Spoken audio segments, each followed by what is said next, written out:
is it? Okay.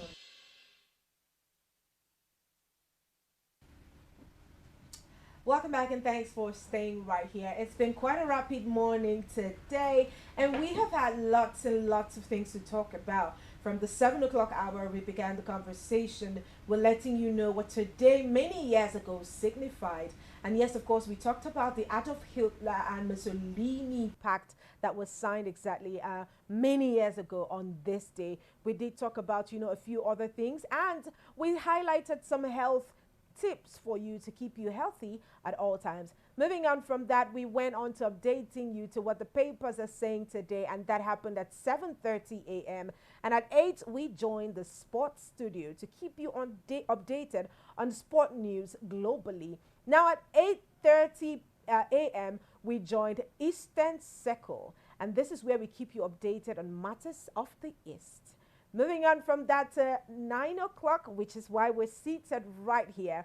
I did promise we're having a guest interview and on a very important topic, one that I think that in this part of the world has gone overlooked for a very long time. Now, I will agree that yes, it has been overlooked, but we are making progress. We are not where we used to be, especially when it comes to conversations of mental health. I know that many times this particular word has been abused by a lot of people. Oh, my mental health is affected. I feel like you're threatening my mental health. What you're saying right now is that I know we have used that word many times, and sometimes without even actually knowing what it means or actually knowing how it does affect us. But that is why we have a very beautiful guest seated right here in the studio who would help us dissect it, help us understand better what mental health means and when our mental health is challenged. Ladies and gentlemen, we have Deborah Omage with us in the studio. Hi, Deborah. Hello. Thank you for having me here Thank this you so much for morning. joining us. How are you doing today? I'm feeling good. How about you? Awesome. Your trip Okay. here was smooth? Yes, it was. Thank Awesome. you. All right, let's get right into it. Okay. Now, when we talk about mental health, what exactly are we referring to? Okay, so according to World Health Organization, mental health basically comprises of three things. Okay. That is psychological well-being, Okay. emotional well-being, and social well-being. Mm-hmm. And these three things come together to make up mental health. Okay. Now, they are responsible for affecting how we feel, how we act, and how we interact with people All right. on a day-to-day basis. Mm-hmm. So simply, that is what mental health is. So when I say my mental health is threatened, Mm. I mean my psychological, my physical, and my emotional well-being is being threatened. Exactly. Although there are so many things that can threaten that, Yeah. seeing the reality we have, we currently have. In fact, we had someone in the studio where we were talking about hypertension, and the person said anybody living in Nigeria is high risk, Mm. at high risk for hypertension. Do Yeah. you think mental health falls in this category as well? Oh, yes, of course. So when you look at the definition of health, again by Mhm. WHO, Mhm. health is not just physical health, it Mhm. comprises of mental or spiritual and social health as Okay. well. So all these components work hand in hand. It's basically not just the absence of disease or infirmity, Okay. physical disease or infirmity. Okay. So obviously if one aspect is affected, then the other aspects are affected. Mhm. You can't say a person is completely whole or healthy without all of these aspects being in tune or working together and them saying, okay, yes, to some extent, maybe 70%, 80%, 90%, Okay. then the person is doing well. All right. Yeah. Now, I did make mention of the fact that these conversations were not things that were common in the Nigerian and the African community. Mhm. So, right now, how would you describe the current state of mental health in Nigeria? Okay, so like you stated, I would say that we are not where we used to be, Absolutely. but we are not there yet. Mm-hmm. So obviously, we are shifting. The conversations are shifting with more people coming out in the open space, talking about mental health, having conversations on the internet, on TV like this.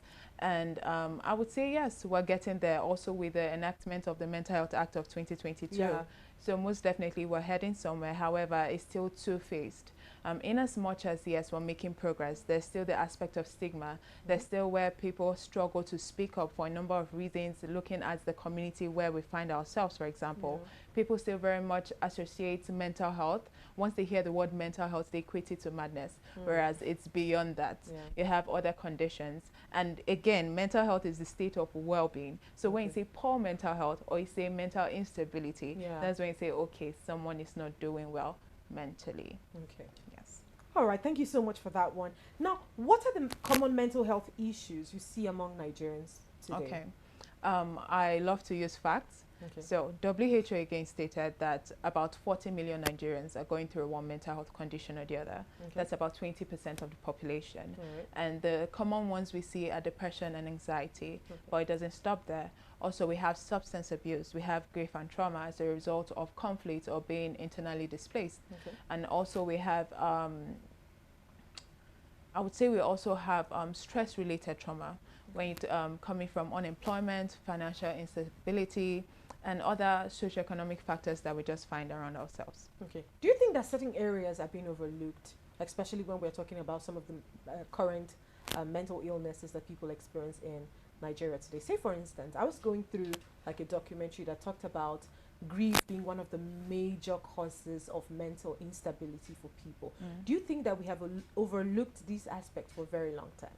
Oh yes, I would say so. So the thing with mental health is that growing up and in this part of the world where we find ourselves, we're told not to talk about it.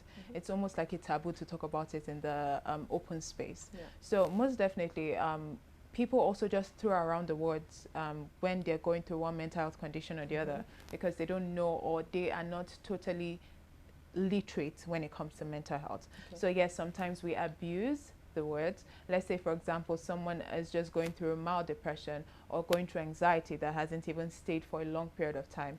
The next thing is, oh, I'm severely depressed. Really? It hasn't even stayed up for 2 weeks. Exactly. So yes, I would say that some conditions are overlooked. Again, being that we majorly just know the words anxiety and depression. How about more chronic illnesses? Talk about mood disorders. Yes. Talk about bipolar disorders. Talk about schizophrenia as well. There are lots, but I think knowing what the spectrum is basically would help us to disabuse the mindset we have and also come from that place of overlooking it into a place of intentionality when it comes to mental health. All right. Thank you so much for that one. Now, let me ask, how has the awareness and the perception of mental health changed in the last couple of 5 to 10 years? Okay. So I would say that there has been massive change in it, knowing especially that the younger population, younger generation are talking more about it. They're open about it in the they're open about it in social media, majorly in the digital space. Also, I would say the enactment of the Mental Health Act of 2022 has helped us know that, okay, yes, these are serious things which we need to talk about. Now, with respect to that, we have organizations that are coming up that are leading conversations in mental health. For example, Nigerian Mental Health. And just to put it out there, Nigerian Mental Health is the largest multifaceted organization in Nigeria, leading over 50 organizations. With respect to areas of policy reform, disability, inclusion in mental health, as well as public education. Now, this is part of the reasons why we're launching a National Mental Health Directory and Rehabilitation Directory as well. The purpose is, okay, so yes, like we've stated, we are growing. However, there's still a lot of issues of invisibility. Talk about lack of access to resources needed, because mental health is not just about awareness, it's also about action. And that is why we put together this directory that we are launching. And the launch will happen on Wednesday, 28th of May, by 6 p.m. It's a virtual launch, and people can, we're encouraging the public to join us actually. They can find the Zoom registration link in our bios on our social media at Nigeria Mental Health, Facebook, LinkedIn, Twitter, and Instagram as well. All right. Before we get into the directory, Yeah. right? If people accept something, it becomes easy for them to find information. Like I said, if we say, for instance, I want to eat bread, because I'm interested in eating bread, I know where to get bread. So do you think the problem is access to the information on where to get help for mental health, or the lack of acceptability of the term mental health and help, basically?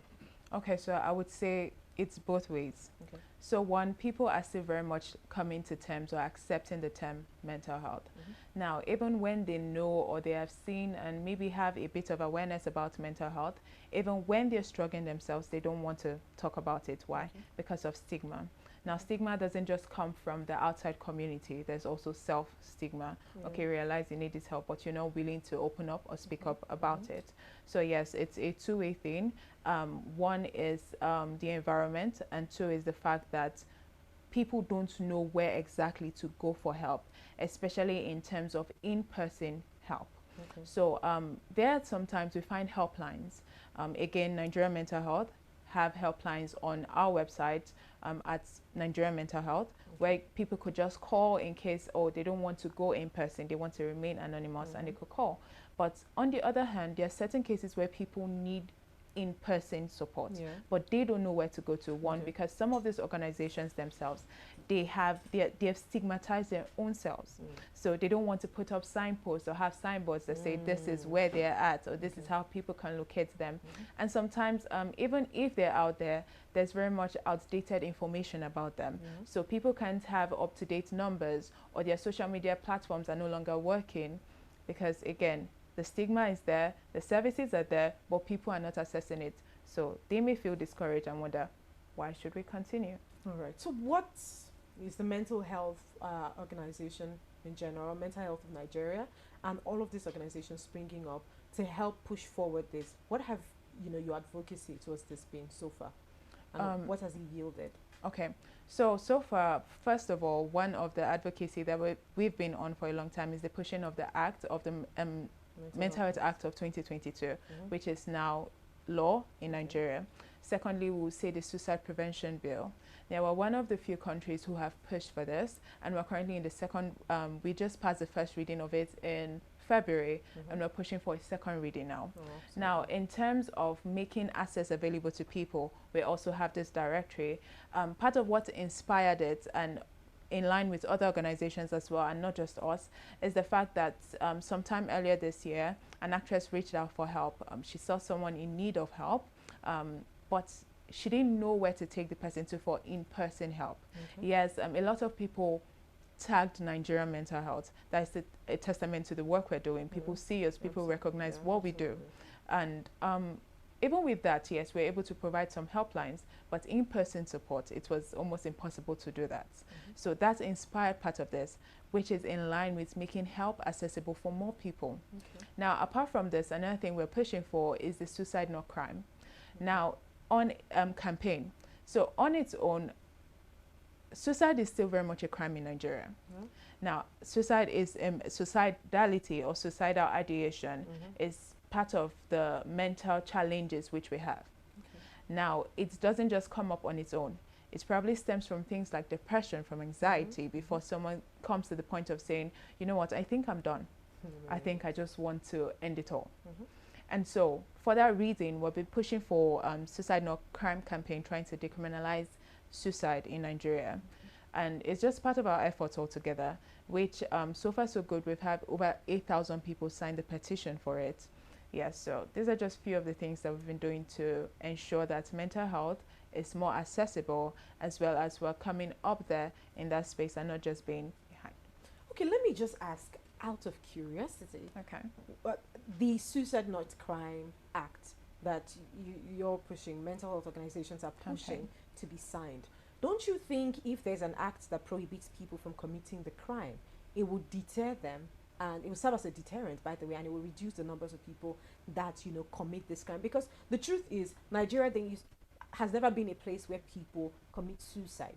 They know how to endure. We say it all the time. We go through these things and we adjust almost automatically to whatever it is we're going through. Don't you think that signing this bill into law would encourage people to do whatever it is they want? Okay, so I would say no. Okay. Now, with it being a crime, people are forced to do it in silence, yeah? Now, the thing is, people commit suicide, but because of where we find ourselves, we don't find it in the open space so much. Okay. So it happens, but it happens in the corners. It's still a very much shameful thing. So people don't talk about it. Now, because it's a crime, people are afraid to go out, even when they know they can seek for help in certain places. They don't want to go there and say I'm suicidal, because the next thing is, oh, maybe the police may be waiting outside. They're going to take me to jail. They're going to find me. Exactly. So if it's decriminalized, it ensures that access is increased. It ensures that stigma is reduced because at the end of the day, mental health exists on a spectrum. And towards the end of the spectrum is where suicidal ideation and suicidality comes in. Okay. So passing it into law that suicide should be decriminalized actually helps the system and helps people when it comes to seeking help rather than worsening the situation. Yeah. All right, let me ask, what are the major challenges the mental health organizations like yourself and the host of others operating in Nigeria, what are the major challenges that you encounter? Okay, so I will speak with respect to the professionals now, that is in this organization and outside of this organization. Okay. Now, according to Association of Psychiatrists in Nigeria, we have less than 300 registered psychiatrists, Okay. tending to over 200 million people. Okay. And that translates to one psychiatrist attending to about 800,000 people. Mm. Yes, which is not in line with international standards set by WHO, where we're supposed to have one psychiatrist attend to 10,000 people at most. Okay. Now, the challenges we face is one, we are understaffed. We don't have enough trained hands to attend to the population. Mm-hmm. Secondly, we have poor working conditions. People are burnt out, again, with respect to not having enough hands in the space. Mm-hmm. Talk about underfunding. Talk about poor infrastructure. Mm-hmm. Now, as a result of the Mental Health Act signed into law in 2022, these things are supposed to have changed. But it's been over 2 years now, but we have not seen the change. Mm-hmm. And that is why we're pushing for the creation of a mental health department within the Federal Ministry of Health. Okay. This would ensure that these conditions and these issues that we face in regards to professionals and the systems when it comes to mental health are addressed. Okay. So those are the major challenges that I would say that the professionals in the space are finding at the moment. All right, thank you for that one. Let's get to the next question. In what ways do cultural and religious beliefs influence mental health diagnosis or treatment in Nigeria?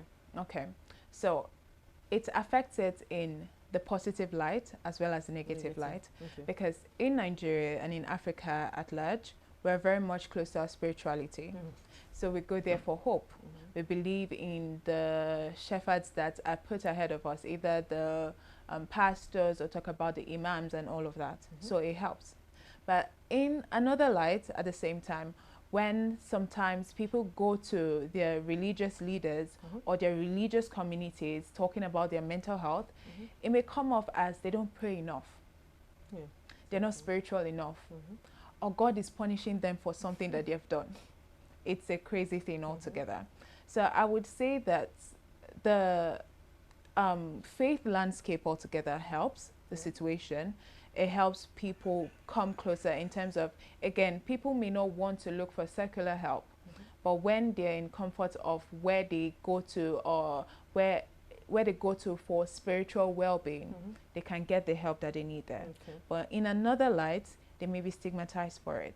So it's a two-way thing. So how can we address this issue of stigmatization? Because this has been the biggest problem with change in your sector, in the health sector as well. I remember results, especially at the time when HIV and AIDS was a thing, where we didn't have all of these antiviral drugs that could help people live amidst the crisis of the illness, right?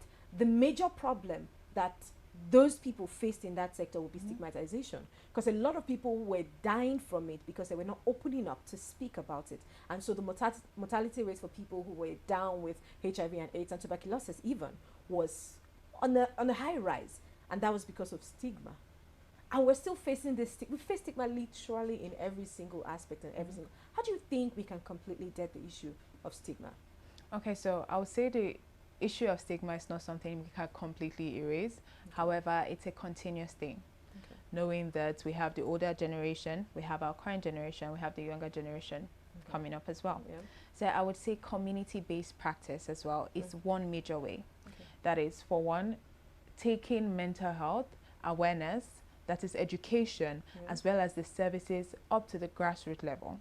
So not just in urban areas, but also up to rural areas and underserved areas. Secondly, I would say the integration of mental health at all levels of healthcare, starting with the primary level of care. Talk about in communities, in terms of school communities, in terms of spiritual communities, in terms of secular communities, in terms of the workplace communities. And public awareness is just the way, to be honest. Raising awareness on a continual basis and not making it a one-off thing. Mental health is not a one-off thing. Absolutely. It affects people on a day-to-day basis. It's a lifelong thing. That's just the truth of the matter. So awareness, public awareness on a day-to-day basis. Again, the creation of a mental health department. Now, having that dedicated department shows or would put us in line, not just the masses as a whole, but talk about in terms of the psychiatrists, talk about in terms of bringing up more trained workers that would assist in the space, that would also help with this public awareness that we're talking about to bring down the rate or the current incidence of stigma that we have when it comes to the topic of mental health. Also letting people know that visibility is access. Again, back to the directory that we've put together. Now, it took us a whole lot of time to put together that directory of about 49 places, in-person places where people could go to for help. However, to even verify this, at the end of the day, we're able to only verify about 17 of them. That's just 35%. Wow. Why? Because for one, some of these organizations didn't want to come out. They didn't want to give information about, okay, yes, we're here, or no, we're not there. Some of them, and why is this again? The stigma. Again, remember I said stigma is not just from the community around you. It could be self-stigma as well. And so this ensures that awareness is made not just on the level of education, but also in terms of where to find help and where to get support from. So the directory is live. Even though we're launching it next week, you can go to our website at Nigerian Mental Health and find it under the page support. All right. People can access this help. Yes, absolutely. Thank you so much for answering our numerous questions. Let's take it back to individuals now. Okay. Because I know that the term is being abused. Personally, I've really been exhausted hearing it. And I saw a movie recently, and when the woman was asked to do something, she's like, "Oh, you're threatening my mental health. Oh, I'm tired. My mental health is." We abuse it a lot. So how do you know as a person that you're suffering from the word you called it, mental health, mental instability? Yes. How do you know that there's a problem with your mental health? Okay. Tying this back to awareness, education, mental health literacy, basically, because mental health literacy is not just about knowing, okay, this is what this condition is called. It also entails you knowing that I think I have the signs. I think it's time I look for professional help. I think at this point I could still just help. So I would say educating ourselves is a way to know that, yes, I think at this point in time, maybe I've been sad for over 2 weeks. I think I'm getting depressed. I think I need to seek help. Okay, maybe I should, if I don't have access to online help, I don't want online help. There's a way I can go to in person for the help that I need. So basically, we have to educate ourselves on an individual level. We have to know what triggers us. We need to know that maybe by the time somebody speaks to me in this manner, maybe by the time I get verbally abused where I'm coming from, it affects my mental well-being, and try to dissociate yourself from that environment. All right. Thank you so much for answering these questions. Yes, we have been hanging out with Deborah Omage, and she's the Programs Associate for Nigerian Mental Health. And we've been having conversations around the mental health organization, advocacies, and, everything mental health. Thank you so much again for sitting with us. Thank you. All right, people, let's head out on a very short break. And when we get back, we'll keep up this conversation. Keep it locked in.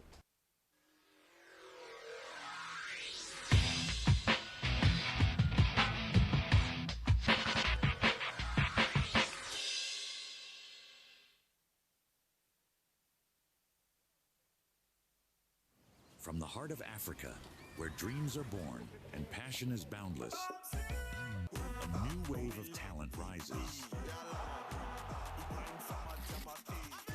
In La Liga, these extraordinary athletes are not just playing the game, they're transforming.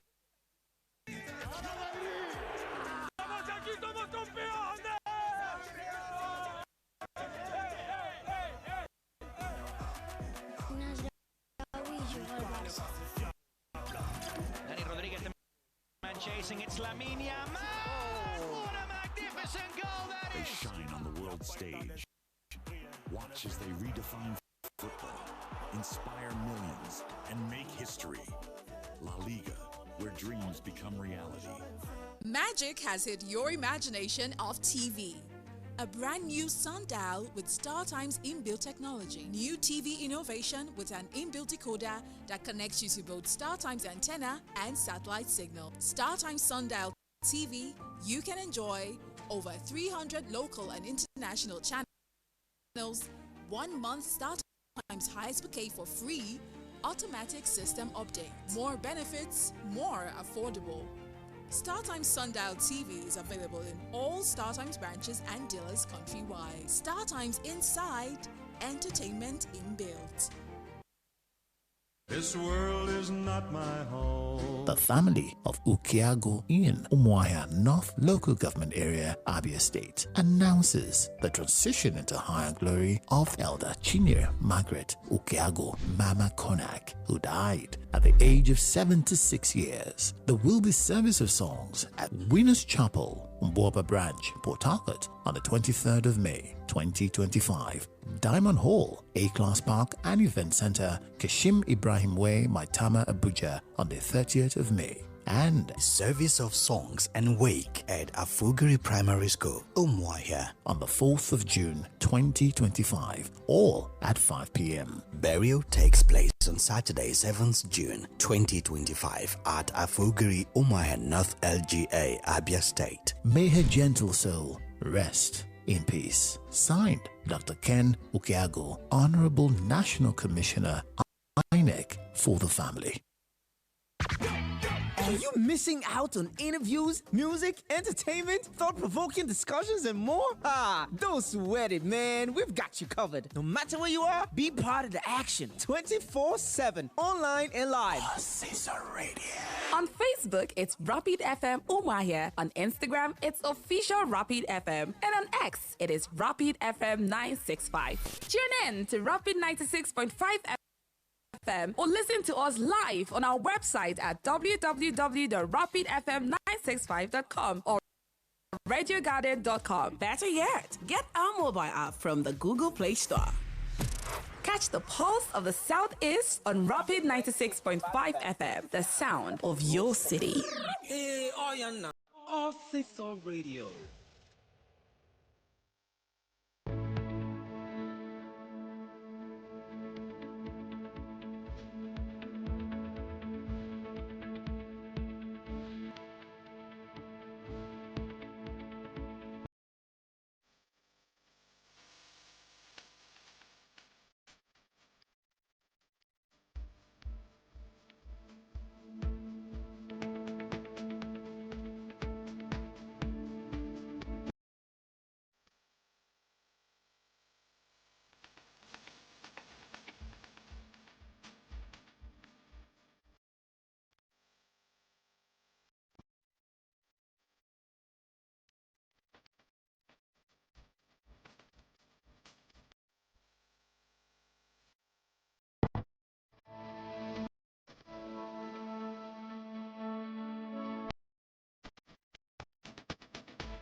Hi, my Rapid viewers. Welcome back and thanks for staying right there. This is Rapid Dawn, and we're still on the breakfast show, and we have having conversations around mental health right here in the studio. Of course, we have in addition a lot of information and knowledge. Of course, knowledge, they say, is power, and the more information you have about something, the greater advantage you have over that thing. We need to have a country where we have people that have sound mind, people that are okay, that are mentally balanced. I've been seeing a lot of campaign where people have been talking about the future of work, and they're saying, oh, the future of work is tech. you know, many years to come, we will not have any of these organizations as functional as the AI and the tech space.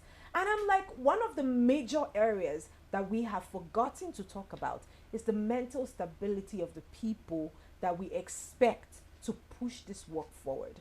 If we don't have the people that are mentally stable, if we don't have children that are mentally stable, we will have a breakdown in the continuity of society. If we don't have parents that are mentally stable, it will reflect in the quality of the children that are being bred. We just need leaders that are mentally stable so that there will not be a breakdown, you know, in our country's judicial economic system as a whole. Which will bring me to the next question to my guest, Deborah Omage. Remember, she is a program associate for Nigerian Mental Health Organization. Thank you so much, Deborah, for joining us. Thank you again. Now let's talk about roles. I do know that, you know, the Mental Health Organization will do what it can to push this narrative, you know, of ending stigmatization and ensuring that people are more open about how they feel and recognizing how they feel in general. But I also believe that certain organizations and certain parastatals need to play specific roles to ensure that the goal of this organization in general is achieved. Can you tell us about some of the roles you think the family should play, the religious centers should play, because I think you made mention of a few about that. The government also should play in propagating or preaching the gospel of mental health conversations? Okay, so I will start by saying that there's institutions. Okay. They have to recognize that they cannot work in silos, rather they have to work together when it comes to mental health. Because it is cross-sectional, that is the truth.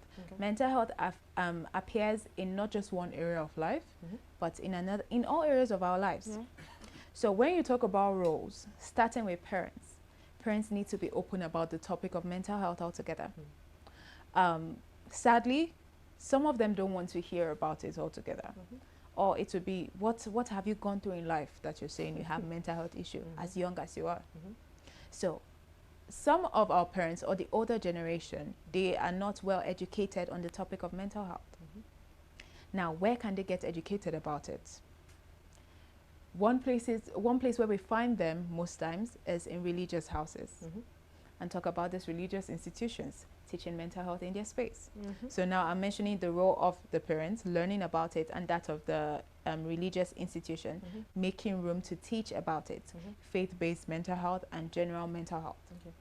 Secondly, I would say that parents have to disabuse their mentality on it. It's one thing to know about it, it's another thing to act a certain way about it. So you may know about it, but still choose to be hostile towards the topic.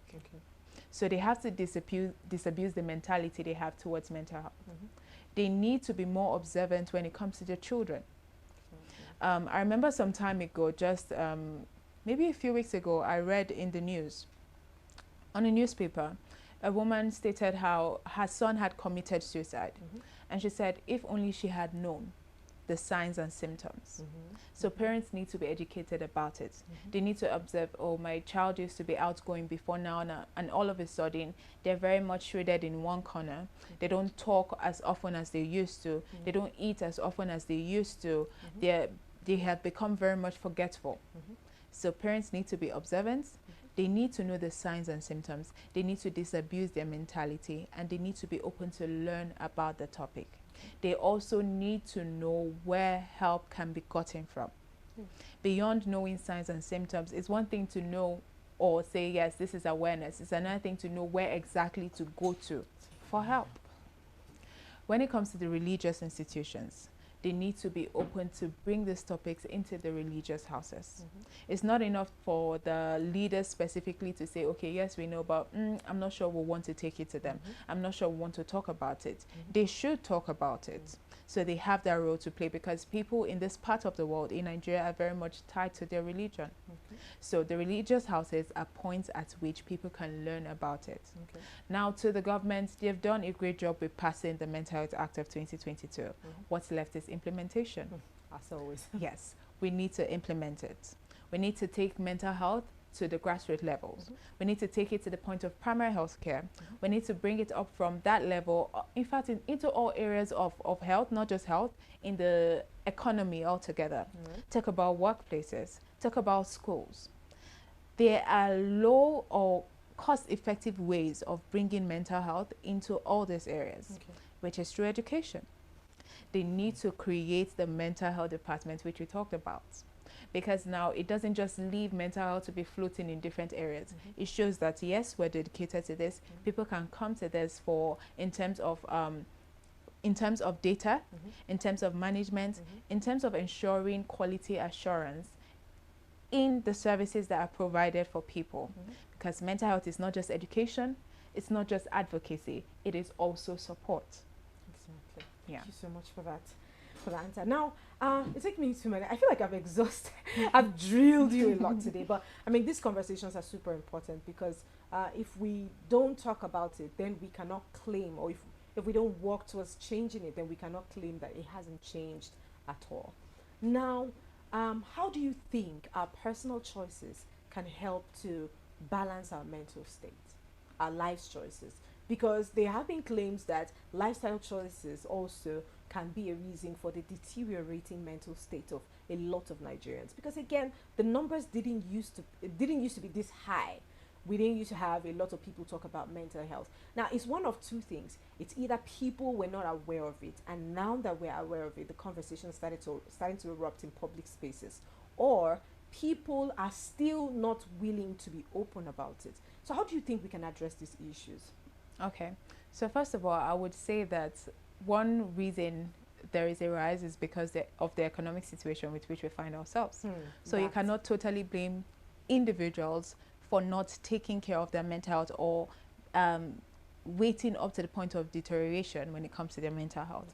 However, ways which we can ensure that we are still stable mentally on an individual basis, I would say, for one, is to know the signs and symptoms. Secondly, look for great coping mechanisms. Now, the harm I would say we do to ourselves because we do not know is the fact that, okay, yes, we may be going through something mentally, and obviously now we want to look for a coping mechanism for us to still be stable or to balance out.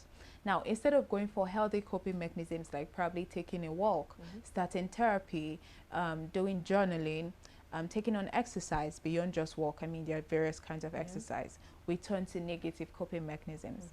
That's where issues of substance abuse comes up. So I would say looking for correct or positive coping mechanisms. That's one way with which we can try to maintain our mental health. That's the major way, to be honest. Also, seeking for help when we need it. Again, stigma. Stigma would allow us to have shame, allow us to say, to struggle in silence. But this silence is fatal. And visibility is the way.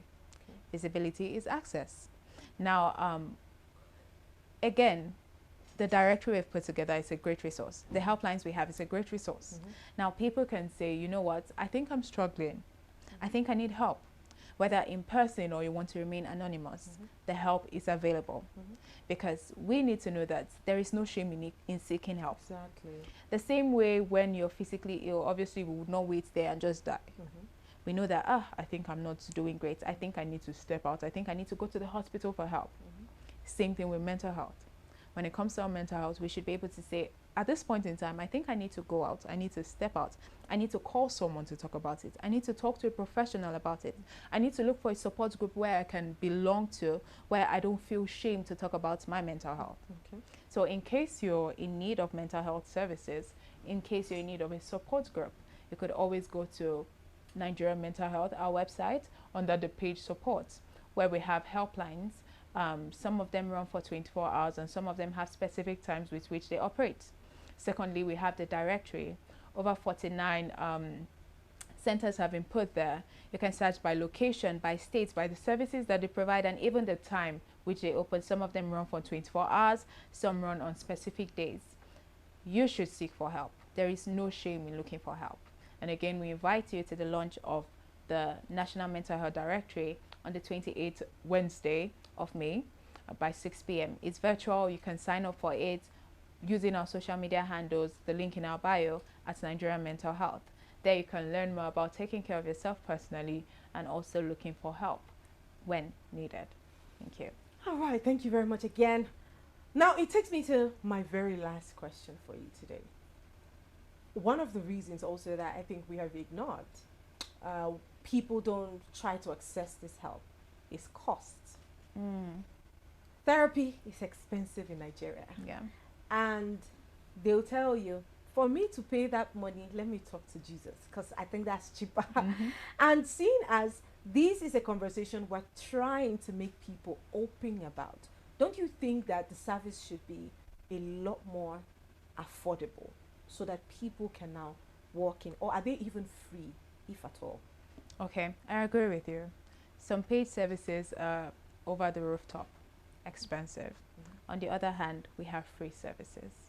And at the same time, that is where the implementation of the Mental Health Act comes up, because these things are addressed there. Now, if we have universal coverage, then obviously it will be cheaper. Because even at the grassroots level, when it comes to the use of NHIA, people would be able to pay for mental health services. Again, with Nigeria Mental Health leading the largest multifaceted network, over 50 mental health organizations.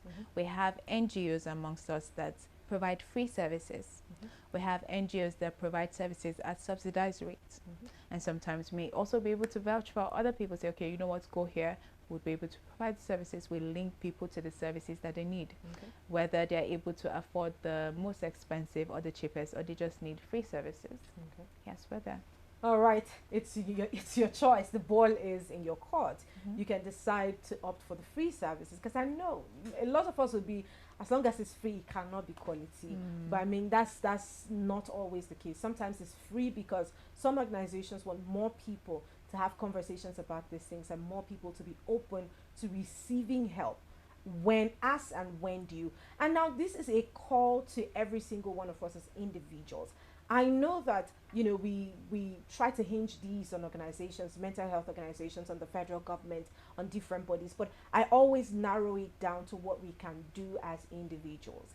As an individual, you also need to be sensitive about your environment and the people in your environment.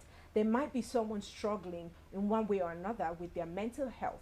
Now, it is not for you to talk down on them. It is not for you to laugh at them. It is for you to help them. Since you have learned today how to seek help, it is for you to teach them also how to seek help. Now, the internet has made it super easy for us to be able to Google so many things.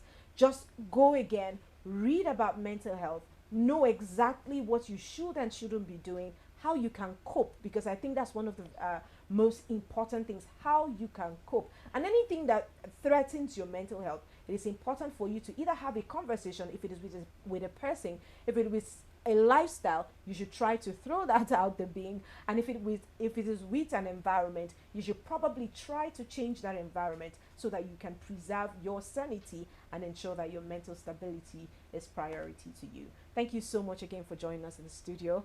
Yes, we have been hanging out with Miss Deborah Omage, and she is the Programs Associate for Nigerian Mental Health. Really appreciate having you in the studio. Thank you so much. It's my pleasure to be here today. Yes, I hope you have learned a thing or two, because I personally have. And this brings us to the end of this segment.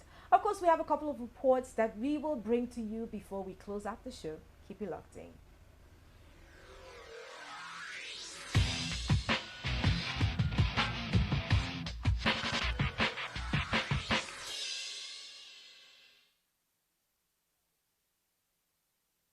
Speaking with journalists after this week's ESCO meeting, the Commissioner for Information and Culture, Prince Ogekanu, cited unforeseen circumstances for the rescheduling of the events, assuring that a new date would be communicated. Kanu emphasized that both projects remain top priorities for Governor Alex Otti's administration, noting that the delay does not affect the delivery or impact of the infrastructure on the people of Abia. Let me use this medium to inform you that the flag-off ceremony of the Abia Medical City scheduled to hold on the 23rd of this month has been postponed. I'm sure some of you may have been hearing about it through the grapevine, because I recall that Divine called me yesterday to answer a question in that regard. So this is like a formal, announcement that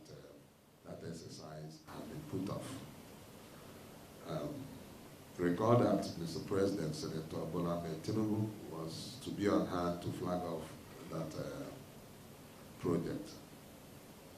But due to his crowded schedule, at this time, he elected to come to the state sometime in early June to flag off the project. In the same vein, the commissioning of Port Harcourt Road and Aba was postponed due to the same reason. He unveiled a lineup of activities to mark the second anniversary of Governor Alex Oti's administration on May the 29th, 2025, while describing the anniversary celebrations as a moment to reflect on the journey so far and renew our shared commitment to rebuilding Abia State. Formally on the 25th of May, with an interdenominational church service at the International Conference Center. That service we hold at 1 p.m. on that day. On the 26th, which is Monday, there will be an anniversary ESCO. On the 27th, the First Lady, Her Excellency Mrs. Priscilla Chinima Oti, will visit destitute homes and orphanages across the state.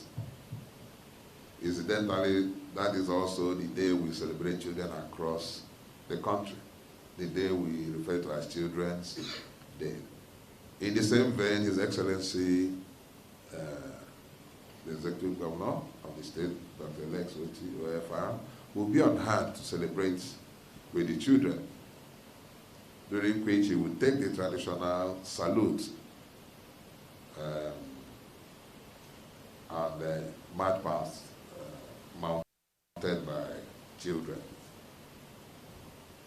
The Abia Medical City, once flagged off, is expected to be a landmark health and research facility in Umuahia, while the Port Harcourt Road project is a major infrastructure overhaul intended to restore Aba's status as a commercial hub. Moses Ben, reporting for Rapid TV, Umuahia.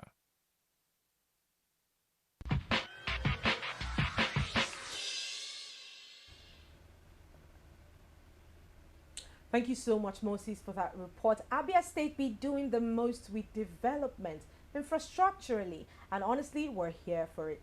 Thank you so much again for being here with us from the start of the hour, 7 a.m., right to the very last hour, 9 or 10 a.m. It's been an amazing time hanging out with every single one of you right here on TV. And we'll be seeing you tomorrow. And not tomorrow, it's TGIF. I personally am looking for. In the meantime, do have fun and enjoy the rest of your day. I am Martha Alu.